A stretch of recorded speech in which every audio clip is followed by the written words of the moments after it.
एक बार की बात है, एक व्यक्ति को रोज रोज जुआ खेलने की बुरी आदत पड़ गई थी। उसकी इस आदत से सभी बड़े परेशान रहते।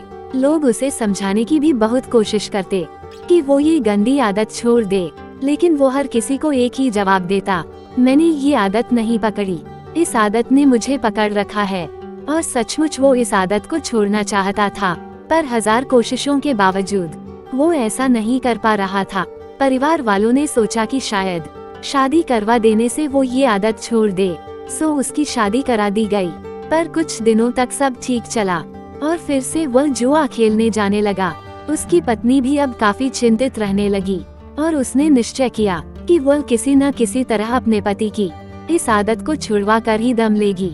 एक दिन पत्नी को किसी सिद्ध साधु महात्मा के बारे में पता चला और वो अपने पति को लेकर उनके आश्रम पहुंची। साधु ने कहा, बताओ पुत्री, तुम्हारी क्या समस्या है। पत्नी ने दुखपूर्वक सारी बातें साधु महाराज को बता दी। साधु महाराज उनकी बातें सुनकर समस्या की जड़ समझ चुके थे और समाधान देने के लिए उन्होंने पति पत्नी को अगले दिन आने के लिए कहा। अगले दिन वे आश्रम पहुँचे तो उन्होंने देखा कि साधु महाराज एक पेड़ को पकड़ के खड़े हैं। उन्होंने साधु से पूछा कि आप ये क्या कर रहे हैं और पेड़ को इस तरह क्यों पकड़े हुए हैं। साधु ने कहा, आप लोग जाइए और कल आइएगा। फिर तीसरे दिन भी पति पत्नी पहुँचे तो देखा कि फिर से साधु पेड़ पकड़ के खड़े हैं। उन्होंने जिज्ञासावश पूछा, महाराज आप ये क्या कर रहे हैं। साधु बोले, पेड़ मुझे छोड़ नहीं रहा है, आप लोग कल आना। पति पत्नी को साधु जी का व्यवहार कुछ विचित्र लगा, पर वे बिना कुछ कहे वापस लौट गए। अगले दिन जब वे फिर आए तो देखा कि साधु महाराज अभी भी उसी पेड़ को पकड़े खड़े हैं।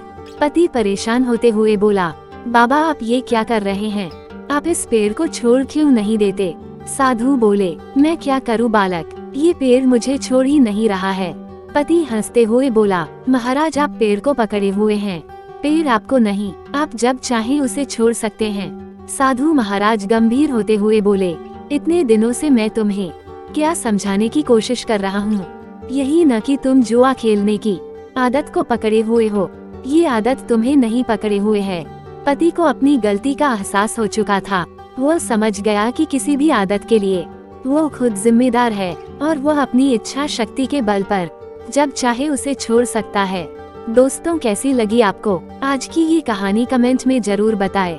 तो दोस्तों इसी तरह की अच्छी कहानी सुनने के लिए चैनल को लाइक और सब्सक्राइब कर लीजिए।